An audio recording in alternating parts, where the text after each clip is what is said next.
Challenge ہے آپ کو، آپ کی طاقت کو چیلنج ہے، آپ کی فرونیت کو چیلنج ہے کہ آپ یہ حکومت ٹپل کر کے دکھاؤ، میں سیاست چھوڑ دوں گا، لیکن آپ یہ نہیں کر سکتے کیونکہ آپ کی اتنی اوقات نہیں ہے۔ اب میں یہ لفظ استعمال کر رہا ہوں آپ کے لیے، آپ کی اتنی اوقات نہیں ہے۔ میں نے آئین توڑا، الیکشن نہیں کرائے ٹائم پر، جو میں توڑ دی تھی۔ اس کے بعد ہمارا مینڈیٹ چوری کرنے کے بعد ہماری ریزرو سیٹ تک بھی انہوں نے فیصلہ دیا ہے، تو میرے خیال ہے پاکستان کی سیاسی تاریخ کا یہ ایک بدعنوان دھبا ہے جو کہ اس پوری کی پوری ریاست اور اس کے اداروں پہ لگ چکا ہے۔ لیکن ان کو کوئی شرم نہیں آ رہی۔ 26ویں ترمیم جو ہے وہ بھی پاکستان کے جمہوریت کے اوپر، پاکستان کی عدلیہ پہ ایک ایسا حملہ کیا گیا ہے کہ جو پاکستان کی تاریخ میں یاد رکھا جائے گا جب تک انشاءاللہ دوبارہ ہماری حکومت نہیں آتی اور ہم اس کو ریورس نہیں کرتے۔ آپ کے سامنے پیکا ایکٹ اور یہ جتنا بھی کچھ ہو رہا ہے، یہ ایک قوم کو غلام بنانے کی ایک سازش ہو رہی ہے۔ لیکن ہمارے آباء و اجداد نے اس پاکستان کو حاصل کرنے کے لیے اپنی جانی اور مالی قربانیاں دی ہیں۔ ہم کسی بھی طرح کسی بھی ادارے کو، کسی بھی شخص کو، کسی بھی پارٹی کو، کسی بھی حکومت کو، کسی بھی ریاست کو بالکل یہ اجازت نہ دیتے ہیں، نہ دیں گے، اور اپنی ہماری جنگ بلکہ یہ جہاد جو ہے انشاءاللہ ہمارا شروع ہے۔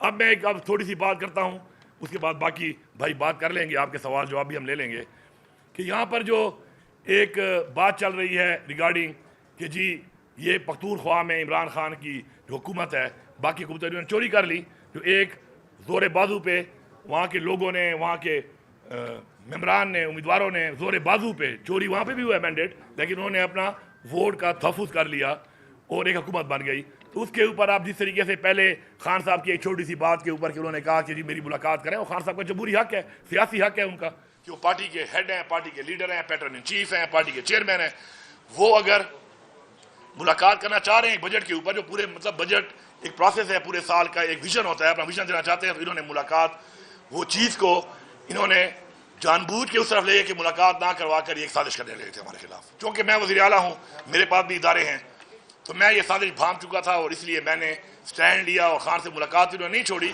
لیکن الحمدللہ خان کی جو سوچ تھی وہ مجھے پتہ تھی کہ خان نے مجھے کبھی بھی نہیں کہا تھا کہ اگر ملاقات نہیں کراتے تو حکومت بھی جانے دینا، ورنہ حکومت جانے کا اختیار تو خان کے پاس ہر وقت ہے، جو بھی اس کے پاس موجود ہے۔ تو اس پہ ہمارے اوپر ایک تنقید بھی ہوئی، بات چیت بھی ہوئی، پلانٹیڈ بات چیت ہوئی، باقاعدہ ایک لابنگ کی گئی ہمارے خلاف۔ لیکن مجھے فخر ہے اپنی پارٹی کی لیڈرشپ کے اوپر، اپنے پارلیمنٹیرینز کے اوپر کہ انہوں نے عمران خان کی سوچ کی صحیح عکاسی کی اور صحیح فیصلہ کیا، اور اس کے بعد جب بجٹ کے بعد ملاقات ہوئی تو ثابت ہو گیا کہ عمران خان کسی بھی صورت میں اپنے اس حکومت کو نہیں ابھی تک چھوڑنا چاہ رہے تھے یا کسی کے ہاتھوں توڑوانا چاہ رہے تھے۔ باقی اختیار اب ان کے پاس ہے، آپشن ان کے پاس ہے، حکومت بھی ان کے پاس ہے۔ میں ایک واضح پیغام دیتا ہوں، جتنی بھی یہ ریاست ہے، اس کے ادارے ہیں، میں کھلا چیلنج دے رہا ہوں آپ کو، کھلا چیلنج کہ جتنا زور آپ نے لگانا ہے لگا لو۔ اب آپ کو لگانا پڑے گا، سازش کے تحت تو آپ نہیں کر سکے، اب آپ کے پاس ایک ہی طریقہ بچا ہے، وہ ہے آئینی طریقے سے، تو آپ یہ گرا نہیں سکتے۔ میں چیلنج دے رہا ہوں آپ کو، غیر آئینی طریقے سے تو آپ نے مارشل لا بھی لگائے ہیں اس ملک میں، بار بار لگائے ہیں، آپ نے اس ملک میں گورنر راج بھی لگانا ہے، وہ بھی غیر آئینی کام ہے، آپ لگا لو۔ آپ کنوکشن کر کے ہمارے سارے بندوں کو جیلوں میں ڈال دو، یہ بھی غیر آئینی کام آپ کر لو۔ لیکن میں آپ کو چیلنج دے رہا ہوں، اور پوری قوم اور پوری دنیا سن لے اس کو، کہ تمہارے میں اگر زور ہے، میں تمہاری طاقت کو بھی چیلنج کرتا ہوں، تمہاری زور کو بھی چیلنج کرتا ہوں، تمام اداروں کو بھی چیلنج کرتا ہوں۔ وہ ریاست جس کو میں چیلنج کبھی بھی نہ کروں کیونکہ ریاست ماں ہوتی ہے، لیکن وہ ریاست جو ماں کے بجائے اب فرونیت پہ اتری ہوئی ہے، میں اس ریاست کو پوری کو چیلنج کرتا ہوں کہ اگر تم لوگوں نے سیاسی طور پر عمران خان کی یہ امانت مجھ سے گروا لی، یا آپ نے اس حکومت کو ٹبل کر کے دکھا دیا، تو میں سیاست چھوڑ دوں گا۔ اب تکڑے ہو جاؤ، ساری پارٹیاں بھی تکڑی ہو جاؤ، سارے ادارے بھی تکڑے ہو جاؤ۔ ہمارے ماشاءاللہ ٹائم ٹیسٹڈ لوگ ہیں، ہمارے لوگوں نے قربانیاں دے کے یہاں تک پہنچے ہیں، ٹائم ٹیسٹڈ لوگ ہیں، یہ نہ بکنے والے ہیں، نہ جھکنے والے ہیں، نہ ڈرنے والے ہیں۔ یہ چیلنج اب قبول کرو، سازش کے بجائے اور غیر آئینی طریقے کے بجائے۔ چیلنج ہے آپ کو، آپ کی طاقت کو چیلنج ہے، آپ کی فرونیت کو چیلنج ہے کہ آپ یہ حکومت ٹپل کر کے دکھاؤ، میں سیاست چھوڑ دوں گا، لیکن آپ یہ نہیں کر سکتے کیونکہ آپ کی اتنی اوقات نہیں ہے۔ اب میں یہ لفظ استعمال کر رہا ہوں آپ کے لیے، آپ کی اتنی اوقات نہیں ہے، آپ صرف سازش اور غیر آئینی کام کر سکتے ہو، سیاسی طور پہ آپ کی اوقات ہی نہیں ہے کہ آپ عمران خان کے لوگوں کو یا عمران خان کی حکومت گرا سکو۔ پہلی بات تو یہ ہے کہ الحمدللہ پختونخوا کے فگر دیکھ لو، فیکٹس دیکھ لو، باتوں پر لوگوں کو بیوقوف بنایا جا سکتا ہے، باتیں ریکارڈ کا حصہ نہیں ہوتی۔ میں چیلنج کر رہا ہوں کہ کہ پختونخوا کے اس 15 مہینے کے دور میں 250 ارب کا سرپلس پہلی دفعہ تاریخ میں اس صوبے نے حاصل کیا ہے۔ اس وقت جب مجھے صبح ملا تھا اس صوبے کے اندر صرف اور صرف 18 دنوں کی تنخواہ تھی، آج ماشاءاللہ 3 مہینوں کی ایڈوانس تنخواہ پڑی ہوئی ہے۔ 150 ارب کا endowment fund, debt endowment fund, قرضہ اتارنے کا ہم نے ایک اکاؤنٹ کھولا ہوا ہے عمران خان کے ویژن کے مطابق، اور اس میں ہمارا 150 ارب پڑا ہے، اس سے ہمیں 6 کروڑ روپے روزانہ کی آمدن آ رہی ہے، ٹیکس اور نان ٹیکس ریونیو میں بغیر ٹیکس بڑھائے۔ پچھلے بجٹ میں 50 اور 55% کی انکریز ہوئی ہے۔ 72 ارب روپے کی صرف اور صرف وہ لائبلٹی جو پچھلی گورنمنٹ نے چھوڑی تھی وہ پوری کی پوری دی گئی ہے۔ ہیلتھ کارڈ بند ہو گیا تھا، آتے ہی اس کو شروع کر کے 35 ارب روپیہ اس میں دیا ہے۔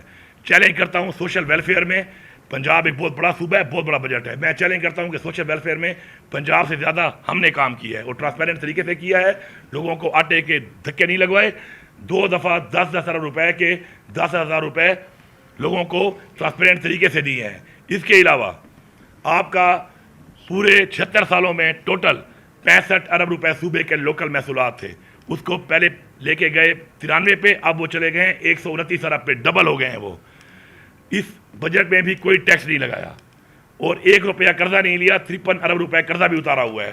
تو اگر میں یہاں سے بیٹھ کر بقول آپ کے اتنا اچھا صوبہ چلا رہا تھا تو میرے خیال ہے مجھے یہاں پہ نہیں، مجھے لاہور میں بیٹھ جانا چاہیے۔ چلا دوسری بات یہ کر دوں میں، دوسری بات اس کی جہاں تک بات ہے لا اینڈ آرڈر کی، لا اینڈ آرڈر کا جو مسئلہ ہے وہ کب سے شروع ہوا ہے؟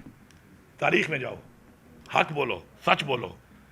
عمران خان کی حکومت تھی، اس وقت کتنے ڈرون حملے ہوئے، کتنی دہشت گردی کی وارداتیں ہوئیں، کتنے خودکش ہوئے، پھر رجیم چینج کر کے عمران خان کی حکومت گرائی گئی، اس کے بعد کیا حالت بنی ہے ملک کی، وہ بنانے والے کون ہیں؟ یہی PDM-1 اور یہ سارے ادارے اس کے ذمہ دار ہیں، کیونکہ ادارے لگے تحریک انصاف کے پیچھے، ادارے پڑ گئے تحریک انصاف کو توڑنے کے چکر میں۔ اور دہشت گردی جب مجھے صبح ملا ہے تو دہشت گردی کا حال یہ تھا کہ یہاں پر پولیس کا فوج پہ اعتماد نہیں تھا۔ سنو اور چلاؤ اس کو۔ اب 3 ضلعوں میں جب میں آیا تو میری پولیس نے ہڑتال کر دی کہ بھائی جان یہ فوج یہاں سے نکالو، ہم جانے اور یہ دہشت گرد جانے۔ اداروں پر پولیس کا اعتماد نہیں تھا، اس وقت بھی ہمارے ڈسٹرکٹ کے اندر اعتماد نہیں ہے آپ کی عوام کا، آپ کے اداروں کے اوپر، آپ کی فورسز کے اوپر۔ اس حالات میں انہوں نے ہمیں یہ صوبہ دیا، الحمدللہ پولیس ڈٹ کے مقابلہ کر رہی ہے۔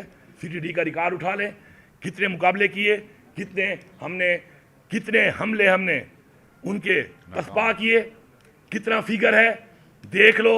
آپریشن آپ نے کیے تھے، آپریشنوں میں کتنے دہشت گرد آپ نے مارے، ابھی دیکھ لو کہ ہم لوگ بغیر آپریشن کے کس طریقے سے مقابلہ کر رہے ہیں۔ اور دوسری بات آپ کر رہے ہیں جہاں تک سانے کی بات ہے، سانے اللہ کی طرف سے ہو جاتے ہیں، ٹھیک ہے۔ اس سے پہلے کورم میں مسئلہ تھا، 100 سال سے پرانا مسئلہ ہے کورم کا۔ کورم کے مسئلے کے اندر جب ہم آئے تو کورم کا مسئلہ ہمیں وراثت میں ملا ان لوگوں کی نااہلی کی وجہ سے۔ آج الحمدللہ 4 مہینے ہو گئے ہیں، روڈ بھی کھلا ہے، راستہ بھی کھلا ہے، کوئی مسئلہ نہیں ہو رہا۔ ہم نے وہاں سے پیچھے کر دیا اور اس میں CTD نے اور پولیس نے اور پروونشل گورنمنٹ نے اس کے اندر فرنٹ فوٹ پہ ہم آئے ہیں، ہم نے اس کو لیڈ کیا ہے۔ اب میرے ڈپٹی کمشنر کو وہاں پر بھی گولیاں لگی، اللہ نے اس کو بچا لیا۔ آج جو یہ واقعہ ہوا ہے اس سے پہلے خودکش واقعے شروع ہو چکے ہیں۔ اس کی وجہ یہ ہے کہ جو خطے کے اندر اس وقت حالات چل رہے ہیں، خطے کے ان حالات کے اوپر میں پہلے دن سے کہہ رہا ہوں کہ مذاکرات کرو۔ ایک ایسا پڑوسی میرا 2200 اسکوائر کلومیٹر کی لینتھ میں پڑا ہوا ہے کہ جس نے 2 سپر پاور کو شکست دی ہوئی ہے۔ آپ ان کے خلاف جس طرح کی پالیسی لے کے بیٹھے ہو اس پالیسی کو چینج کرو۔ اور میں نے آفر کیا کہ ہم وہاں پہ بھیجتے ہیں اپنا جرگہ بھیجتے ہیں اپنے رواج کے مطابق، میری کوئی نہیں سن رہا تھا۔ جب میری نہیں سن رہے اور ان سے چیزیں کنٹرول نہیں ہوتی تو یا تو مجھے اجازت دے دیں کہ میں ان سے بات کر لوں۔ وہ یہ کہتے ہیں آپ کا ڈومین نہیں ہے، جو میرا ڈومین نہیں ہے تو پھر اگر آپ کا ڈومین ہے تو مجھے بتاؤ بھائی جان دہشت گرد کیسے آتے جا رہے ہیں؟ اس وقت 80% ٹیررسٹ KP میں جو ہے وہ اس کا تعلق افغانستان سے ہے۔ کیسے افغانستان سے اس طرف آئے ہیں؟ کس کی نااہلی ہے؟ بارڈر کس کی ذمہ داری ہے؟ بارڈر میری ذمہ داری نہیں ہے، بارڈر ان کی ذمہ داری ہے۔ افسوس یہ ہے کہ اپنی ذمہ داریاں جب آپ چھوڑ دیتے ہیں، جب اپنی ذمہ داریاں چھوڑ کے آپ اس کام پہ لگ جاتے ہیں جو آپ کا کام نہیں ہے تو پھر ایسے حالات بن جاتے ہیں۔ لیکن ہم مقابلہ کر رہے ہیں اس کا اور انشاءاللہ مقابلہ کریں گے آخری دہشت گرد تک۔ ہمارا مقابلہ جاری ہے۔ ہم جب مذاکرات کی بات کرتے ہیں تو مذاکرات کی بات اس لیے نہیں کرتے کہ ہم دہشت گردوں سے مذاکرات کر رہے ہیں، ہم افغانستان گورنمنٹ سے مذاکرات کی بات کرتے ہیں۔ اور افغانستان کی گورنمنٹ اس وقت اسٹیبلش ہونے کے بعد جس کی بھی ہے اس کو پوری دنیا مان چکی ہے۔ ہم یہاں پہ بڑے فلاسفر بن کے اپنے کوئی پالیسیاں بنا کے بیٹھے ہیں، ادھر تو ہم بنے ہوئے ہیں غلام ان کی پالیسیوں پہ ہم چل رہے ہیں۔ ہماری اپنی خارجہ پالیسی اگر ہوتی عمران خان کے ٹائم کی طرح تو نہ یہ دہشت گردی تھی، نہ ہی آپ کے ڈرون حملے تھے، نہ ہی آپ کے خودکش حملے تھے، اور نہ ہی وہاں پہ امن و امان کے حالات تھے. تو جنہوں نے حالات بنائے ہیں کبھی D G S P R کے ساتھ بیٹھ کے اس سے بھی پوچھ لیا کرو، اس سے بھی سوال کر لیا کرو میرے بھائی. وہاں پہ پرچی مل جاتی ہے کہ تم نے یہ سوال کرنا ہے بس، وہ تم وہی سوال کرتے ہو. وہ پرچی کے علاوہ کئی لفظ ایڈ ہی کر لیا کرو، آپ بھی ایڈ کر لیا کرو. جو مفروضہ میرے پہ کہہ رہے ہو کہ جی میرے خلاف میرے اپنی پارٹی میں لوگ ہیں جو مجھے گرا دیں گے، ایسا تو کچھ ہے نہیں. لیکن ایک سوال میری طرف سے بھی کر لینا اس دفعہ جا کر. آپ کو دعوت ملتی ہے، بیٹھے ہوتے ہیں، میں سب دیکھتا ہوں آپ کو.